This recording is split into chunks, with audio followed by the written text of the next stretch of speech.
Watching News at Prime, let's bring you this now. International Relations Minister Ronald Lamola says South Africa is pushing back against efforts by the United States and its allies to block the adoption of leaders' summit declarations at the end of this weekend's two-day G20 Heads of State meeting. Despite the absence of the United States, as South Africa becomes the first African country to chair the G20, Pretoria says the summit remains on track and its presidency has been a success. For South Africa, the priority is clear.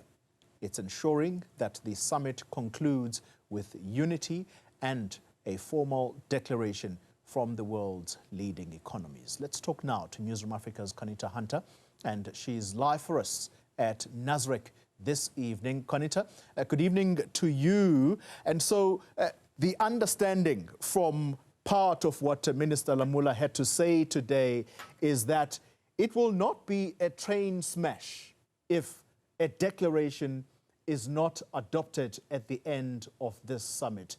Make sense of that for us. Why is it even part of the vocabulary even before this two-day Leaders Summit gets underway? You would know with diplomacy that nothing is said or adopted at these multilateral forums without there being serious negotiation at official level, at ministerial level beforehand. Now, there has been a series of G20 Sherpa meetings, representatives from all the 20 countries that negotiate every single part of the program, every single part of the diplomatic engagement, up until who speaks first, where do leaders sit. This is all up for negotiation. Now, they are in the final leg of these negotiations in the context of the Leaders Summit that's coming up this weekend. That summit is scheduled for 2 days. But before that, they have to agree on what will the final sort of statement to the world be after the deliberations of heads of state. Now, in the past, there has been different countries that chair this G20 meeting, and then the host country, the person who is the president of the G20, the head of state of that country, will issue a joint declaration that says that we deliberated over the last year, we had priorities. Obviously, we know South Africa's priorities is inclusivity, sustainability, diversity, equality, also an important point for South Africa. So President Ramaphosa would be expected to then issue this joint declaration. And it's important because this is the first time in many, many decades that an African country will have this opportunity. But now, with the U.S. boycott, or what the Minister of International Relations and Cooperation says is just a marked absence, it poses a challenge because they are saying we will not support a joint declaration if we are not there. The minister says the joint declaration must go along. Let's hear what Minister of International Relations Ronald Lamola said about the U.S.'s absence. Even with the U.S., when they raised concerns, we did our best to accommodate them. And they did come back into some of the meetings. At some point, it was indicated that they will be fully participants, and including at the Leaders Summit, that they will be represented at the Vice President level. But they have now decided out of their own volition and not being pushed out of the G20 by South Africa. Our doors remain open for them if they want to participate at the leaders level of the summit, at the right level. The doors are still open because they are not expelled. They decided on their own. So, Xoli, there has been these negotiations that have been happening at the Wanderers Stadium. That's where the Sherpas have been meeting here in Johannesburg to have this negotiation. If they don't all agree that there must be a joint declaration, there will be a chairperson summary where the president will say, we chaired as South Africa the G20 for this last year. This is what we've done. We had these series of meetings and this is the outcome.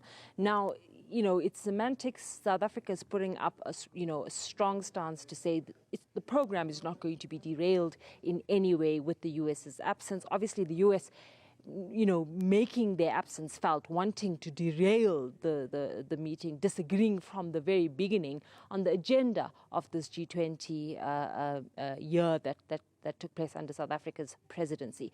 What's also quite important to know is that there are going to be other heads of state that won't be present, but South Africa is saying that it's very normal that heads of state can't attend multilateral forums and their representatives like foreign ministers stand in, and South Africa not really paying attention to it.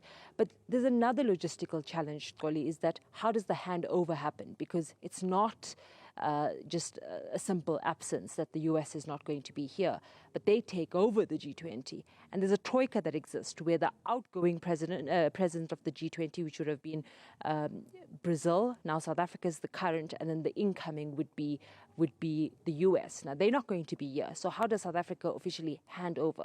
Does it happen normally, like with some pomp and ceremony, or does it just sort of get sent into a report that and Washington takes over from December? So quite interesting to see what will be the outcome of that two-day Sherpa meeting that has been happening behind the scenes as logistics and preparations for the physical meetings continue.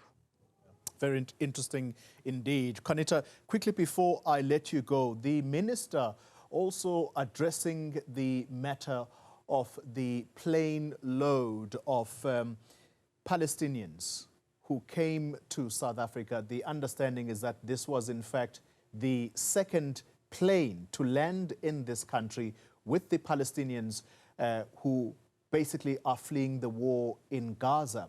What did he say? Because he does sound as though there is suspicion as to how the people came to this country in the first place, and there is a particular stance now that South Africa seems to have adopted.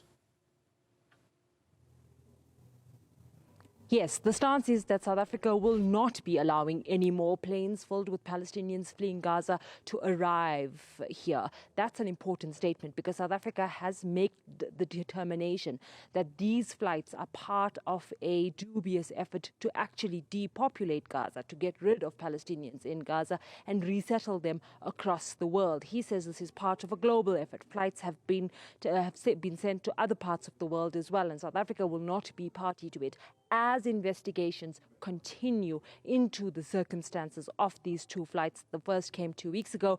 The last one came on Thursday as to how did they enter and under what, what were the circumstances.